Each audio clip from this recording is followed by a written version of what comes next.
বীরভূমের মানুষের কাছে একদম বীরভূমের মাটি স্পর্শ করে বীরভূমকে প্রণাম।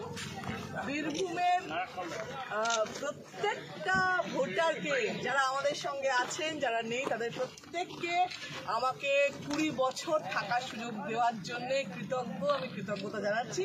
এবং তার সঙ্গে সমানভাবে আমাদের কর্মীরা, সে বুথ লেভেল থেকে ওপর অব্দি, প্রত্যেকের পরিশ্রম, এটা তাদের পরিশ্রমের ফসল। কাল অব্দি আমি বলছিলাম যে আমাদের ভোট কতটা বাড়ে আমরা দেখবো, তাহলে বুঝতে পারবো পরিশ্রম মানে হলো কি হলো না। যদি এই রেজাল্ট না হতো তাহলে পরিশ্রমের বিকল্প অনেক কিছুই থাকতো, পরিশ্রমের কোনো মানে নেই।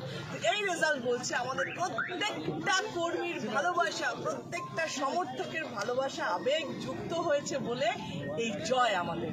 এবং আমরা জয়ী হব জানতাম, আমরা জয়ী হয়েছি জানি, আমরা আগামী দিনেও জয়ী হব।